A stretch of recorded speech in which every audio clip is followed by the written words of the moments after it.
Thank you, Minister. Now, turning without further ado, let me turn this over to Ian Bremmer, the visionary who brought us all together, and thank each of the participants for being here. Thank you.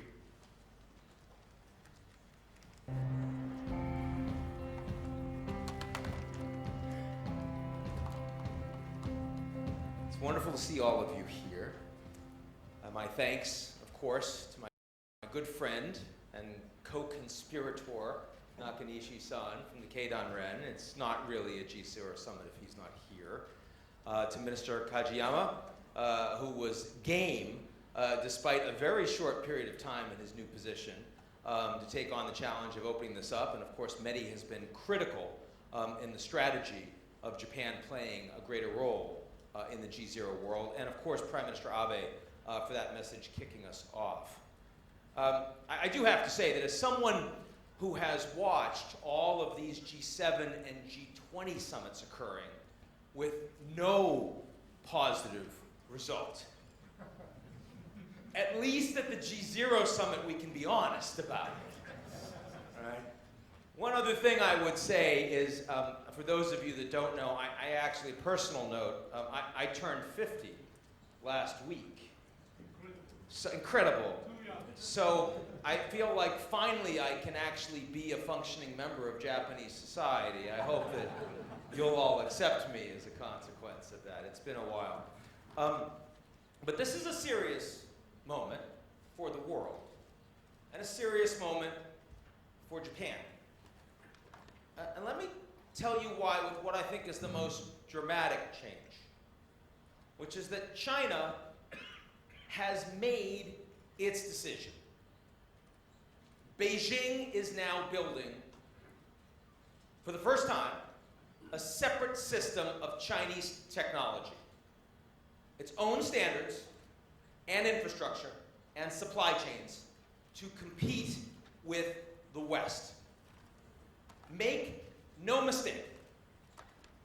In my view, this is the single most consequential geopolitical decision taken by any country in the world in the last 3 decades. It's also the gravest threat to globalization. It wasn't supposed to be like this. Globalization has lifted billions of people from poverty around the world. We all now live longer, healthier, and more productive lives than ever before. Japan, of course, leading the way. We are better educated, better informed than any time in history. There's never been a better place, right? Better time to be alive than right here, right now. We all know this. So why are so many people so angry? And why is globalization under unprecedented threat? Why are citizens in country after country bitterly casting aside both governing and opposition parties in favor of political disruption? At this moment in history, why is there so much alarm? Because this is a moment of transformation and of uncertainty. In much of the world, the lightning-fast cross-border flows of ideas and information, of people and money, of goods and services, the same forces that have created so much opportunity also generate fear. Fear that the world now becomes more complicated and more dangerous in real time. Fear that the world we knew it is gone for good, and fear that no one is willing or able to do anything about it. And I want to talk to you today about why all this is happening, and why it's so vitally important that we're having this conversation at this moment and in the heart of this great country.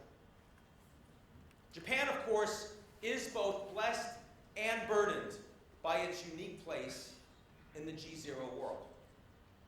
Japan has the political stability, it has the foresight, it has the technological talent to help lead the world to a brighter future than the one, if we're being honest, that we currently face.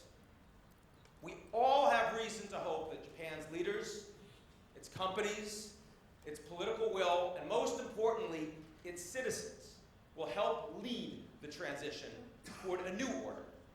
one where human ingenuity, moral imagination, and courage can help us all meet the challenges to come. When I started Eurasia Group in '98, people were interested almost exclusively in emerging markets because they were countries that presented big growth and political challenges. Back then, I defined an emerging market as a country where politics matters at least as much as economic fundamentals for market outcomes. I mean, countries like Japan and the United States and Canada and the leading nations of Western Europe were much more stable and predictable in their politics, but they were also more modest in terms of growth. Those days are gone. The financial crisis of 2008 and the turmoil that followed have brought politics directly into the performance of economies and markets in even the world's richest countries. We also face a growing number of transnational threats. The US-led global order is finished. That's not about who the president is. That is a structural reality. And so many of the dark clouds that now hang over us, from climate change to cyber conflict, from terrorism to post-industrial revolution, move unchecked across borders, leaving our national governments less able to meet the needs of our citizens.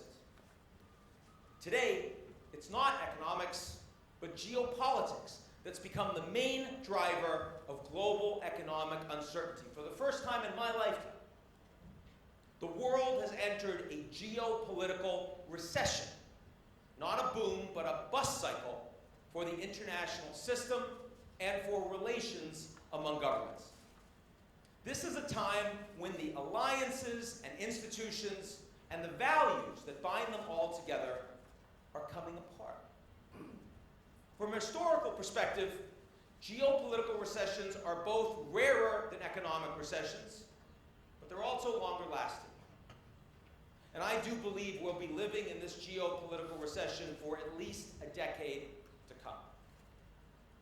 So how did we get here? Economists tell us that the process of creative destruction fuels the engine of growth that builds the future. And history says that's true. But lives and livelihoods are destroyed in the process. And growing numbers of people say that their government is either powerless to help them manage or doesn't care what happens to them. Resentment of elites is on the rise in every region of the world today. The system is rigged against them, they believe, and it's increasingly hard to argue that they're wrong. This is creating opportunities for a new breed of populist leader that offers scapegoats and promises of protection. And to be clear, these politicians did not invent this problem. They're just profiting from it. And the greatest worry is this. All this anger is building in good economic times, in the most robust response to recession that we've had in the modern age. What happens when the economies start to slow?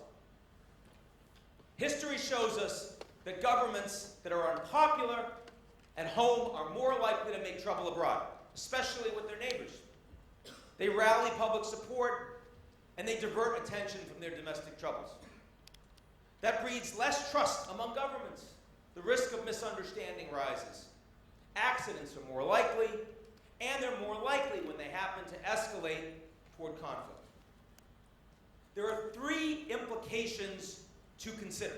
The first is the tail risks, as we call them, the low likelihood but high impact events that have become commonplace in a world that is shaped by China's rise, Middle East turmoil, populist Europe, revanchist Russia, maximally divided America, a world record 71 million displaced people, and the destabilizing effects of technological and climate change. Imagine a military accident in the South China Sea at a time when the US and Chinese presidents are locked in a war of wills over trade and technology and determined to project strength at home that then spirals out of control. Turn to the Middle East. The US, as you know, has confronted Iran.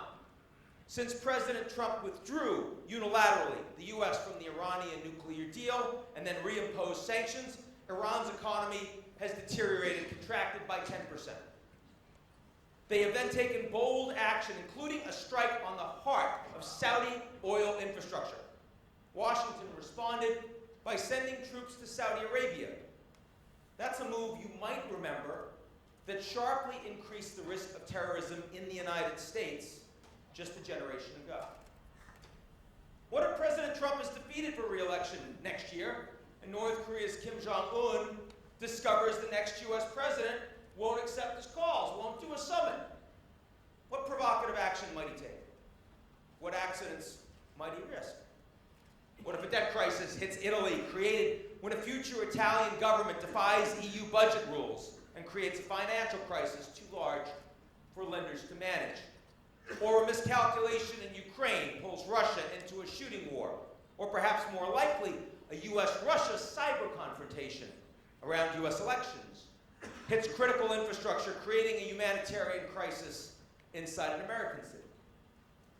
The lack of coordinated leadership in today's world, our GZERO world, makes all of these crises both more likely to happen and more difficult to manage when they do.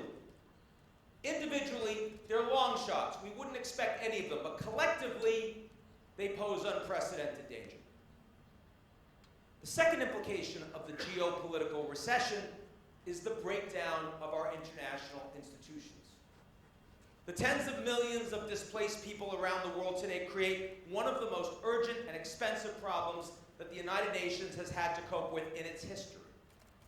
Yet even as national governments are less willing to welcome big numbers of refugees, even fewer are willing to invest more to support the UN Refugee Agency. We see the fragmentation of European institutions as voters send growing numbers of anti-EU politicians to serve in the European Parliament. There's nothing close to consensus among Europeans on free movement of EU citizens across borders today, on how to manage the immigrants they have from outside the EU, or on important questions like how best to manage relations with Russia. The Trump administration has threatened the coherence of NATO, the most successful military alliance in history. And from last week, we see that French President Macron certainly seems to agree. He's withdrawn the United States from the Trans-Pacific Partnership, felt particularly acutely here in Japan. He's withdrawn from the Intermediate Range Nuclear Forces Treaty, the INF, with Russia, the UN Human Rights Accord, the Paris Climate Accord, to name only a few. The inevitable consequence of all of this is a world that has become more unpredictable. It's a world that's become less safe. There's really little chance in this environment to establish new agreements and new institutions to help manage tomorrow's crises. Instead, individual governments will adopt their own rules in an attempt to contain challenges that don't respect borders. They will threaten economic penalties and military retaliation in a world with fewer institutions able to enforce generally accepted rules and practices. And then the last implication of geopolitical recession.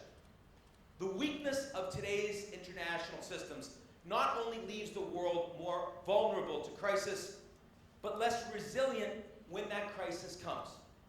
In recent years, we've been fortunate to avoid any major international crisis. We've seen Brexit still going on after 3 years.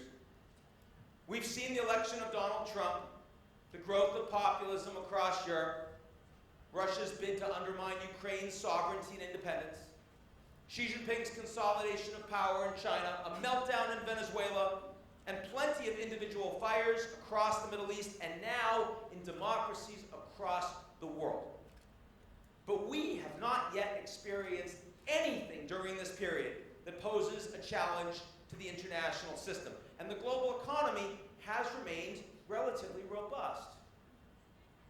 Our luck won't last. There is one superpower in today's world, one country that can project political, economic, and military power into every region, And that superpower is still the United States. And that's why it should matter so much that Americans themselves no longer agree on what role their country should play in the world. Everywhere I travel, including here in Japan, I hear questions and concerns about President Donald Trump, as if he were the true source of all of this confusion, as if his departure from the political stage, either next year or in 5, would set America and the world on a path back towards some idea of normal.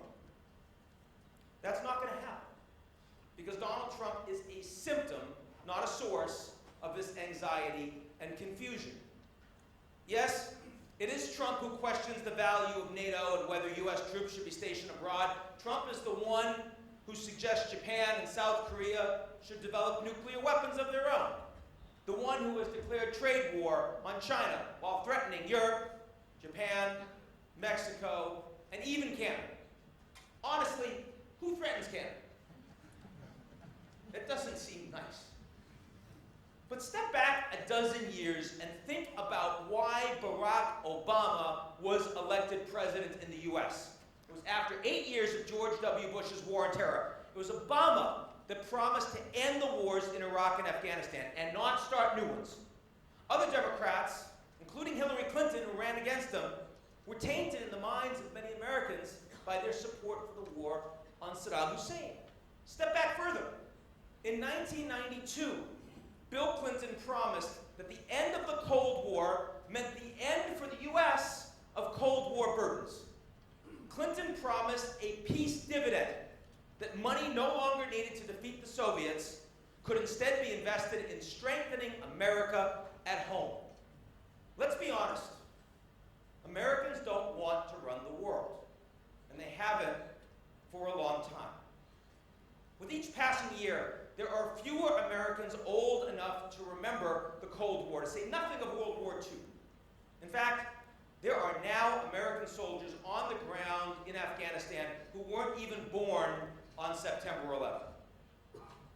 The reluctance of the United States as superpower creates a global vacuum of leadership, and no one is stepping up to take that role in a way that more than a century ago, America emerged just as the sun began to set on the British Empire. Europe remains profoundly preoccupied, particularly over economic issues dividing North and South, and political issues dividing East and West. And while President Xi Jinping has declared a new era for China in the world, an extraordinary change from Beijing, no question, China's leadership remains fundamentally cautious when it comes to accepting heavy international burdens. And that's why, when it comes to international leadership, Beijing will not soon become any more reliable a provider of public goods than Washington, and why a future crisis will be so hard to manage. Then there is the impact of global recession, geopolitical recession, on globalization itself. And it's mixed. Globalization has changed our understanding of how things are made and how we might live. Around the world, we celebrate our national holidays now with fireworks made in China. The customer service calls we make to fix our computers are answered in India. Our cars are made from parts that come from dozens of countries, including Japan. We're all globally integrated. It's no longer meaningful to say where most of our products are produced. And until recently, politics hasn't played a big part in those processes. But that is no longer true. There is no longer a global free market. China is soon to be the world's largest economy, and it practices state capitalism, which is a system that allows government officials to ensure that economic growth ultimately serves political and national interests. China's state capitalist system distorts the workings of a market-driven economy by relying on state-owned enterprises and state-backed national champions to ensure economic and therefore critically political stability. It depends on state subsidies that allows political officials to direct enormous capital and other resources as they choose. The government picks the winners and the losers.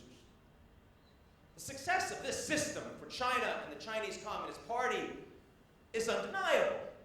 And the good news, and it really is good news for the rest of us, is that Chinese growth has supported global growth.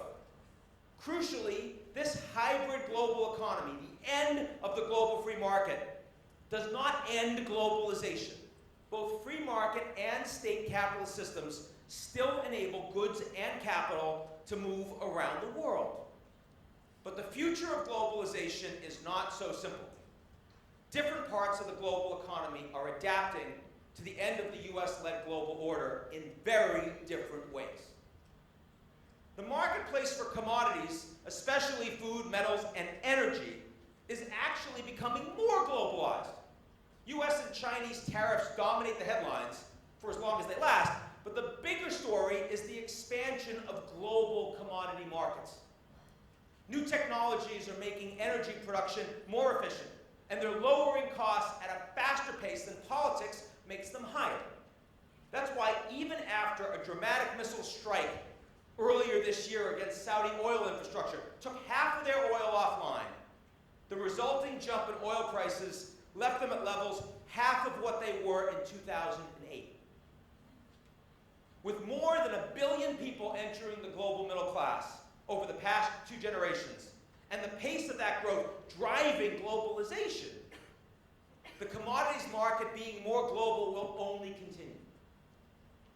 The market for goods and services, on the other hand, taking a step up the value chain, is becoming less global.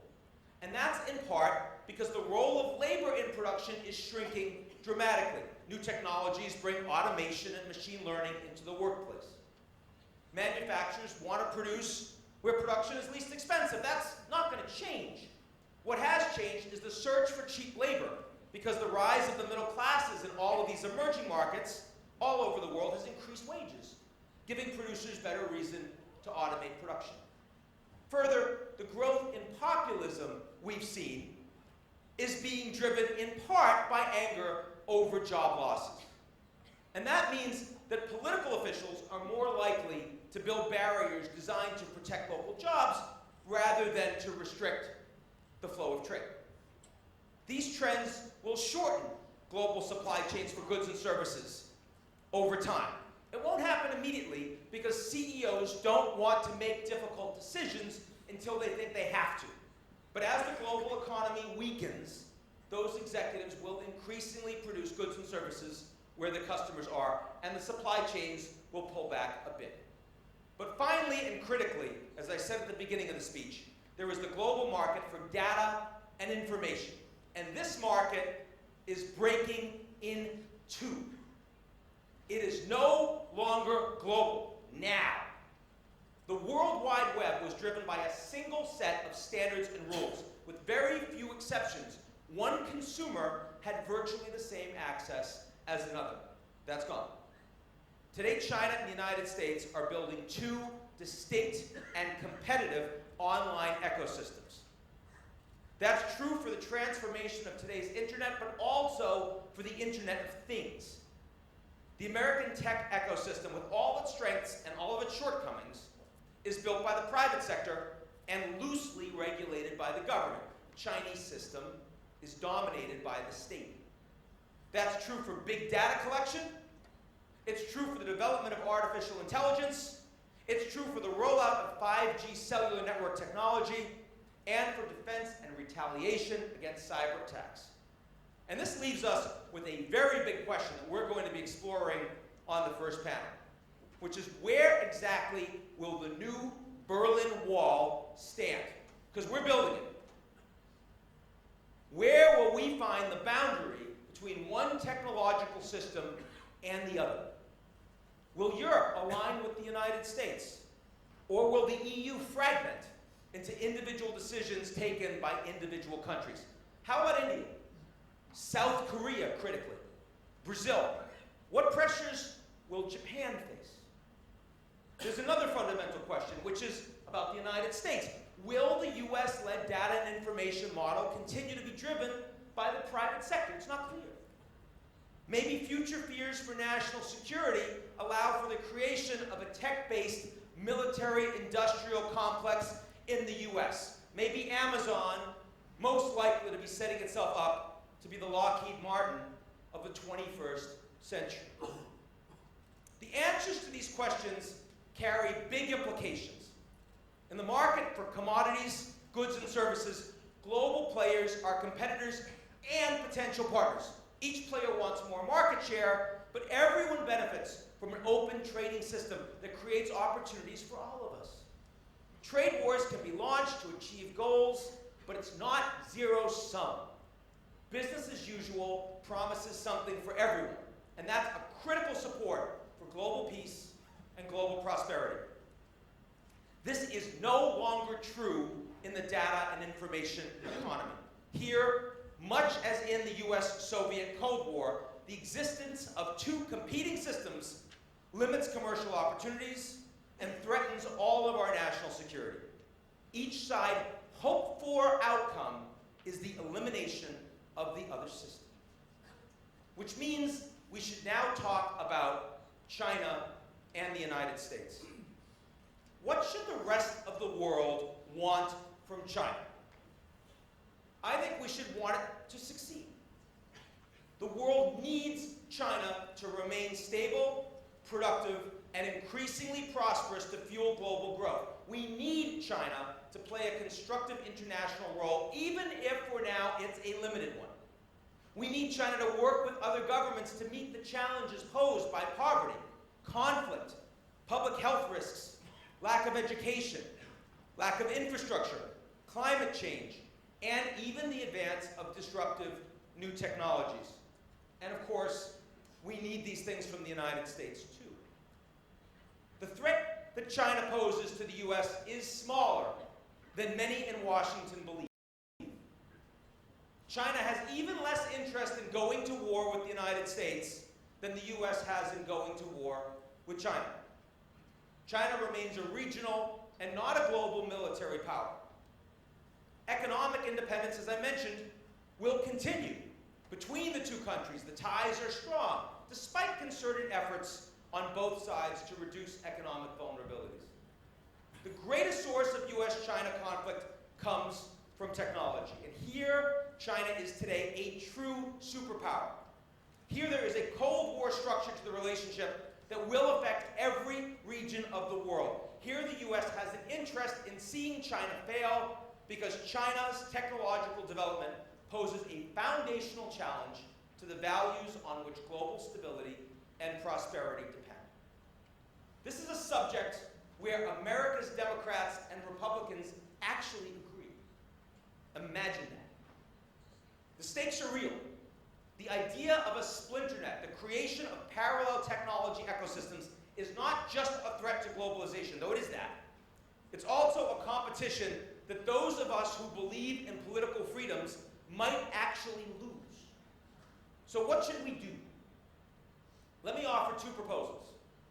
The first is the creation of an organization equivalent to the UN's Intergovernmental Panel on Climate Change. That's the body that objectively assesses the world's vulnerability and responses to climate change.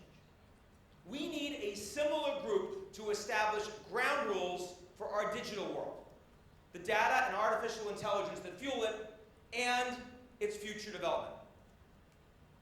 We also need a digital WTO, a World Data Organization. As with the WTO, uniting governments that believe in online openness and transparency in an organization that China will ultimately have an incentive to want to join, especially if it's the only way that China gets access to developed markets. Carrots will ultimately work better than sticks. America, Europe, Japan, and like-minded, willing, and able partners can work together to set future standards on artificial intelligence and data, privacy, citizens' rights, intellectual property. Develop a permanent secretariat to determine these global norms together.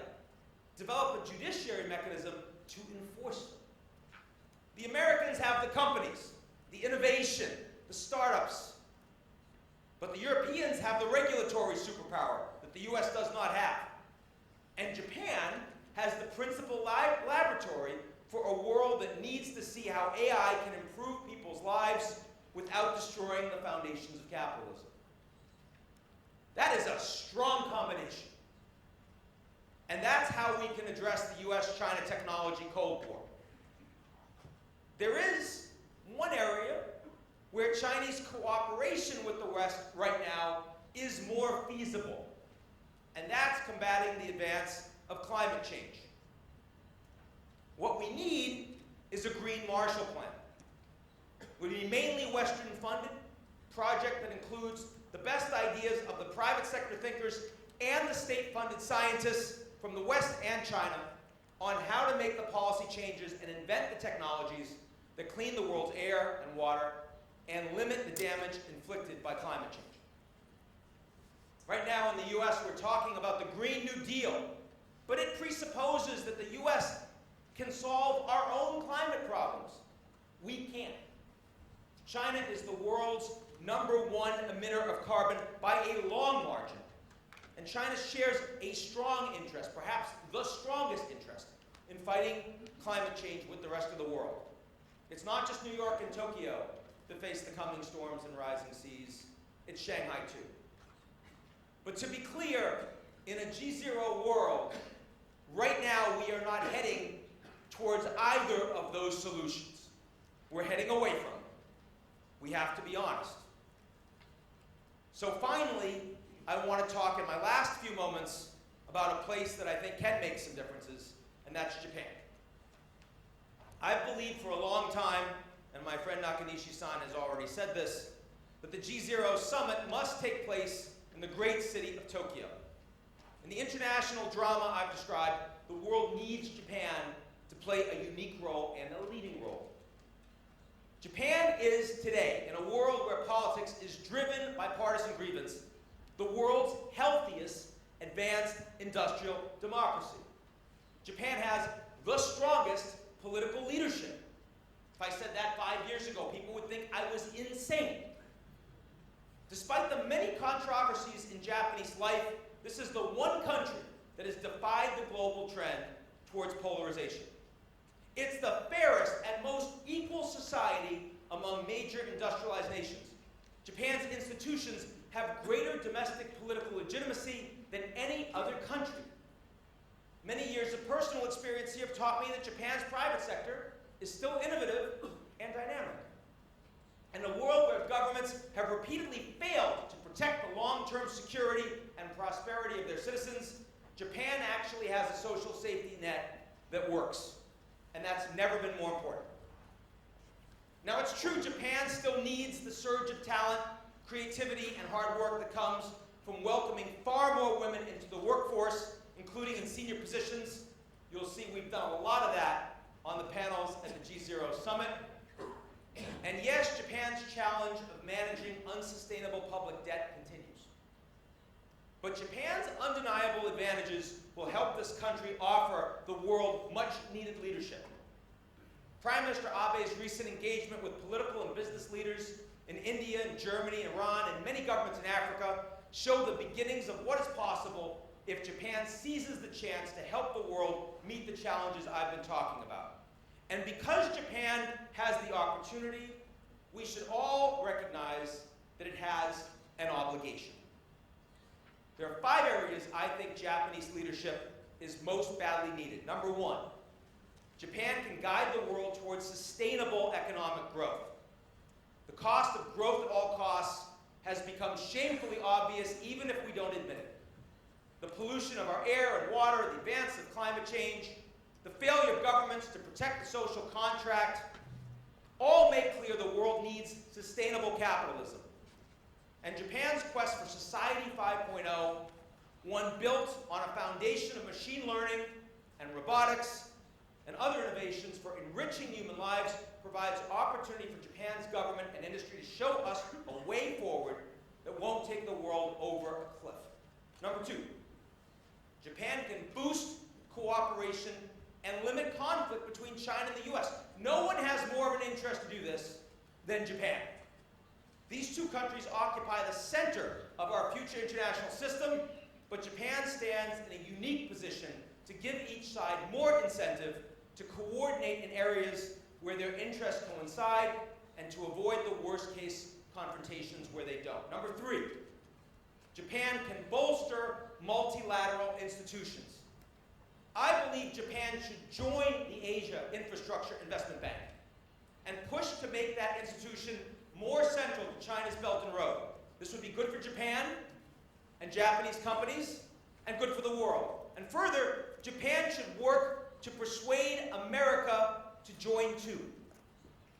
More broadly, Japan should work with Germany and Canada and other like-minded governments to defend existing international institutions and participate fully in global rulemaking for trade, data transfer, and innovation. The leadership that Japan has already demonstrated in making the TPP a reality proves this is possible. Number 4, Japan can continue work on cyber coordination and monitoring center that promotes and directs investment in research and development that was cut during the recession. It can accomplish this in cooperation with the countries that are part of the Five Eyes Intelligence Alliance, which Japan should be allowed to join along with Germany. And number 5, Japan can lead the way in providing and coordinating the distribution of humanitarian aid in a world that desperately needs it. As one of the wealthiest countries in the world, Japan has the influence, the credibility, and the history to coordinate efforts to help people and governments in need. And Japan's industrial sector can offer both leadership and advanced technological solutions to promote sustainable development of global societies, particularly in the areas of healthcare, smart cities, and the redesign of the workplace. So finally, as we look toward the future of relations among nations, there is one prediction that we can make with certainty, which is no matter what happens in next year's elections in my country, no matter who is the president or which party is in power, the American-led order is finished. It's not coming back. I'm not happy to say this. But it's very important to recognize that the aspirations that this order represents for many people remains. These aspirations and these values were not invented in the United States. They're not Western. They're not just the product of Europe's Enlightenment. The drive for liberty and fairness, the drive for rule of law and freedom of expression, and the undeniable human drive for openness and exploration, they're universal. America can no longer claim to be the primary driving force in the world in defense of these values. We in the US have a role to play. So do Europeans. So do the people of Japan. And lest we forget, inside China and inside Russia and inside Egypt and Saudi Arabia and Iran, inside countries large and small, there are so many people hungry for the chance to become captains of their own fate. Competition and conflict among nations is inevitable, and the warming of the planet and the rise of artificial intelligence are bringing existential challenges that the world has never faced before. We live in a GZERO world, a world without leadership that people can trust and can count on. And it's up to all of us to help fill that void. People in positions of power, people in positions of influence, people in this room right now. It is always an enormous privilege to come to Japan, and I want to thank all of you for listening to me today. Thank you very, very much.